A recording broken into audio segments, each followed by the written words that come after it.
اچھا ہے، بڑا عمدہ ہے. اب بعض چیزیں ایسی ہوتی ہیں جن سے دل لگ جاتا ہے.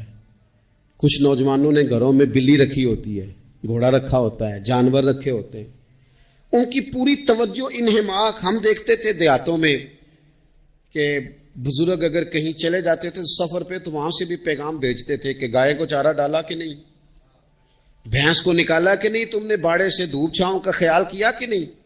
وہ چیز ذہن میں آ جاتی تھی. حضرت عبداللہ ابن عمر رضی اللہ تعالیٰ عنہ وہ گدھا چونکہ بڑا پیارا تھا، بڑا اچھا جانور تھا اور بڑے کام کرتا تھا، بہت سارے معاملات گھر کے اور کھیتی باڑی کے اس کے ذمے تھے.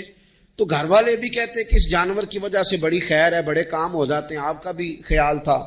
حضرت عبداللہ ابن عمر ایک دن گھوڑے سے نیچے اترے یا اس گدھے سے نیچے اترے تو خادم کو بلا کے کہنے لگے اسے لے جاؤ اور بیچ کے پیسے اللہ کے راستے میں خیرات کر دو. اب وہ خادم کا بھی اس سے دل لگ گیا تھا، جانور گھر میں ہوتا ہے دلچسپی ہو جاتی. کہنے لگا حضور وہ سارا محلہ تو اس کی تعریف کرتا ہے، سارے خاندان والے تو اس جانور سے دلچسپی رکھتے ہیں اور آپ بیچ رہے ہیں.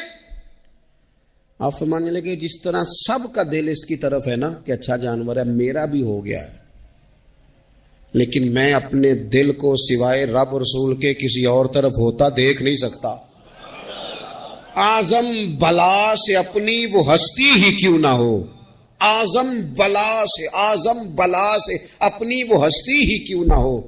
جو چیز اس کی راہ میں حائل ہو پھونک دو، جلا دو ایسی ساری چیزیں جو ان کے راستے میں آتی ہیں. فرمایا اس کی طرف توجہ ہونے لگی ہے، لہذا میں اسے اب رکھ سکتا. مزاج تھا، طبیعت تھی، طریقہ اس طرح کا تھا کہ وہ. پھر ایک اور بات بڑی خوب تھی. حضرت عبداللہ ابن عمر ان لوگوں کی پذیرائی بڑی کرتے تھے جو خیر کا کام کرتے تھے. دینی کام کوئی بندہ بھی کرے اس کی پذیرائی ہو، اس کی تعریف ہو، خیر کے جملے ہوں تاکہ دینداری پھیلے. حضرت عبداللہ ابن عمر رضی اللہ تعالیٰ عنہ کو نا غلام آزاد کرانے کا بڑا شوق تھا. لیکن ایک بندہ کسی نے خرید لیا ہے، وہ اس کا پابند ہے، بڑی تکلیف میں ہوتے تھے لوگ. غلام 1000 سے زیادہ غلام آپ نے آزاد کرائے. تو آپ جب غلام خریدتے تھے نا تو نظر کرتے تھے جو غلام ذرا زیادہ نمازیں پڑھتا اسے آزاد کر دیتے. تو غلاموں نے اس طرح کیا، انہیں پتہ چل گیا، انہوں نے بھی نا لمبی لمبی نمازیں شروع کر دی. تو حضرت عبداللہ ابن عمر کو پتہ چلتا، آزاد کر دیتے. ایک دن آپ کے بیٹے کہنے لگے حضور یہ آپ کو دھوکہ دیتے ہیں، لمبی لمبی نمازیں پڑھتے ہیں، آپ آزاد کر دیتے ہیں، بعد میں پتہ نہیں 5 بھی پوری پڑھتے ہیں کہ نہیں پڑھتے. تو حضرت عبداللہ ابن عمر کہنے لگے پتر تیرا کیا خیال ہے، مجھے نہیں پتا. کہا حضور پتہ ہے. فرمانے لگے یہ مجھے رب کے نام پر دھوکہ دینا چاہتے ہیں، جو رب کے نام پہ دھوکہ دے روز دے، میں روز دھوکہ کھانے کو تیار ہوں. دوسری بات یہ تھی حضرت عبداللہ ابن عمر میں کہ نبی پاک سے محبت کوٹ کوٹ کے بھری ہوئی تھی. حضور کا ذکر آتا تو رو پڑتے، ان جگہوں پہ جا کے ڈھونڈ ڈھونڈ کے بیٹھتے جہاں نبی پاک نے وقت گزارا ہے. ایک درخت کا پتہ چلا کہ یہاں حضور تھوڑی دیر آرام فرما ہوئے تھے، انہوں نے دیکھا تھا یا انہیں معلومات ہوئی تو ہمیشہ اس درخت کو پانی دیتے، اس کا خیال کرتے، کہتے یہ درخت ہمیشہ تر و تازہ رہے، یہاں میرے نبی پاک نے تھوڑا وقت گزارا ہے. وہ مکہ مکرمہ میں بھی جاتے تو وہ جگہ ڈھونڈ ڈھونڈ کے جہاں حضور نے نماز پڑھی تھی نماز پڑھتے. مسجد نبوی میں آتے تو جس منبر پر حضور بیٹھ کے خطبہ دیتے تو اس پہ ہاتھ پھیر کے چہرے پہ ملتے. حضور کی قبر انور پر حاضری دیتے، السلام علیکہ یا رسول اللہ کہہ کے اس بارگاہ عالی مرتبت میں حاضری دیتے. حضرت صدیق اکبر کو سلام کرتے، حضرت عمر کو سلام کرتے. پیر سن ہو گئے ایک دفعہ چلتے چلتے. تو کسی نے کہا جس سے سب سے زیادہ پیار ہے نا اسے پکارو، پیر ٹھیک ہو جائے گا. تو فوراً کہنے لگے یا محمد صلی اللہ علیہ. اور یہ امام بخاری نے لکھا ہے الادب المفرد میں، خود امام بخاری لکھتے کہ حضرت عبداللہ ابن عمر نے یا محمد کہا اور ان کا پیر سویا ہوا ٹھیک ہو گیا. یہ لوگ بڑی محبت کرنے والے. آپ فرمایا کرتے تھے شاید زندگی میں لوگوں نے کسی سے اتنا پیار کیا ہو جتنا نبی پاک علیہ السلام کے غلاموں نے مجھ سے کیا. ہر وقت لوگ ان کے گرد رہتے، لوگ محبت کرتے. حجاج بن یوسف جب حکمران بنا نا تو بڑا ظالم تھا. اس کو یہ بات اچھی نہیں لگتی تھی کہ ہر وقت لوگ حضرت عبداللہ ابن عمر کے پیچھے گھومے. بادشاہوں کا خیال ہوتا ہے نا بادشاہ عام میں تو پروٹوکول کوئی اور لے کے جا رہا ہے. اس نے ایک دفعہ جمعہ پڑھاتے پڑھاتے معاذ اللہ حضرت عبداللہ بن زبیر رضی اللہ تعالیٰ عنہ کے خلاف کوئی بات کی. تو حضرت عبداللہ ابن عمر اگرچہ بڑے صلح جو تھے، صلح پسند تھے، لیکن اگر حق کی بات ہوتی اور اس طرح سے ہوتی کہ کوئی بڑی غلط بات کرتا تو پھر ٹوکنے میں بھی بڑی جرت کا مظاہرہ کرتے۔ ایک دفعہ اہل کوفہ نے آپ سے مسئلہ پوچھا نا، چونکہ آپ مفتی تھے، لوگ مسئلے پوچھتے تھے، انہوں نے پوچھا حضرت عبداللہ ابن عمر سے کہ مکھی اور مچھر کا خون لگ جائے تو اس کا کیا مسئلہ ہے، کپڑے ناپاک تو نہیں ہوتے؟ تو سوال کا جواب دینا چاہیے تھا نا، ہوتے ہیں کہ نہیں ہوتے؟ تو فرمانے لگے حسین ابن علی کا خون بہا کے اب مکھیوں کے خون کے مسئلے پوچھنے شروع کر دیے۔ اب تمہیں یہ والا خون نظر آنے لگا ہے؟ حضور کی اولاد پاک کو شہید کر کے اب ان مسئلوں میں آئے ہو؟ میں خیال نہیں آتا تمہارے دلوں میں گھٹن ہے حضور کی اولاد کے لیے اور دین کے مسئلے پوچھتے ہو؟ جاؤ پہلے کشادگی پیدا کرو، تیری نسل پاک میں ہے بچہ بچہ نور کا، تو ہے عین نور، تیرا سب گھرانہ نور کا، پہلے کشادگی لاؤ حضور کی اولاد پاک کے لیے، پھر مسائل پوچھنا۔ حجاج بن یوسف نے کوئی بات کر دی، آپ نے ٹوک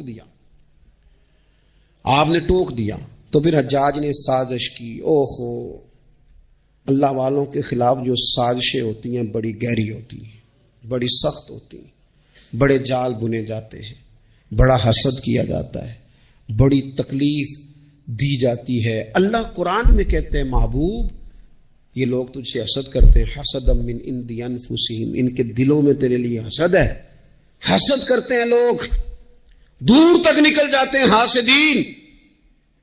حجاج نے کیا کیا؟ اس نے ایک شخص سے کہا کہ زہر والا خنجر تیار کرو جو زہر میں بجھا ہوا ہو، اور چونکہ حج کے موقع پہ بڑا رش ہوتا ہے لہذا حج کے موقع پہ لے جانا۔ حضرت عبداللہ ابن عمر جب تمہارے پاس سے گزرے، بادشاہ میں ہوں، لوگ ان کے پیچھے، جب وہ تمہارے پاس سے گزرے تو ان کے پیر میں چبو دینا۔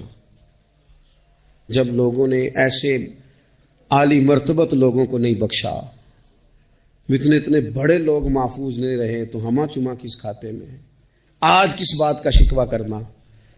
حضرت عبداللہ ابن عمر اس کے پاس سے گزرے تو اس نے پیر میں چبو دیا خنجر، وہ زہر آپ کے جسم میں پھیلا۔ جب شدید بیمار ہوئے تو حجاج تیمارداری کرنے چلا گیا۔ یہ دیکھو دوستی قاتل سے بھی مقتول سے یارانہ بھی، خود چلا گیا اور جا کے کہنے لگا جی اگر مجھے پتہ چل جائے نا کہ آپ کو کس نے یہ زخم دیا ہے تو میں سخت انتقام لوں گا۔ تو حضرت عبداللہ ابن عمر نے بھی بڑا منطقی جواب دیا، فرمانے لگے مجھے اسی نے زخم دیا ہے جس نے حج کے موقع پر کسی کو خنجر لانے کا مشورہ دیا تھا، اسی نے مجھے زخم دیا ہے۔ گویا فرمانے لگے ظالم تو خود ہی یہ کام کرتا ہے اور خود ہی تو تیمارداریاں کرتا ہے۔ حضرت عبداللہ ابن عمر شہید ہو گئے، مکہ مکرمہ میں آپ کا مزار بنا دیا گیا۔ تقریباً 1500 کے لگ بھگ 1600 کے لگ بھگ آپ سے احادیث مروی ہیں۔ زندگی حسین گزاری، حضور کی خوشبوئیں ہر وقت آتی رہیں۔ حضرت عائشہ صدیقہ، حضرت حذیفہ، حضرت جابر بن عبداللہ، یہ تینوں جلیل القدر لوگ کہا کرتے تھے حضور کے بعد زمانے کی تبدیلی سے بڑے لوگ تبدیل ہوئے، لیکن جو لوگ حضور کے طریقوں پر پوری طرح قائم رہے ان میں بڑا نام حضرت عبداللہ ابن عمر کا ہے، بڑا نام۔ رات بھر عبادت کرتے اور دن کو ظہر سے عصر تک اللہ کی یاد میں مصروف رہتے۔ 3 باتیں اپنی زندگی میں سمجھے، ایک تو جس بات کا پتہ نہیں ہے اس کو کبھی ڈسکس نہ کریں، یہ ہمیں حضرت عبداللہ ابن عمر کی زندگی نے بتایا۔ اور دوسری بات یہ ہے کہ کوشش کریں، سخاوت کرنی ہے اللہ کی رضا کے لیے، تو اس میں اللہ کی رضا ہی پیش نظر ہو۔ اور تیسری بات یہ جتنا ہو سکے اپنے آپ کو حضور کے دروازے کے قریب کریں، نبی پاک کے رستوں کا مسافر بنے۔ جس طرح بھی حالات بڑے بڑے بدلتے ہیں لیکن اپنی جو اصل ہے نا اس اصل پر ہمیشہ قائم رہے۔ اللہ مجھے اور آپ کو عمل کی توفیق عطا کرے۔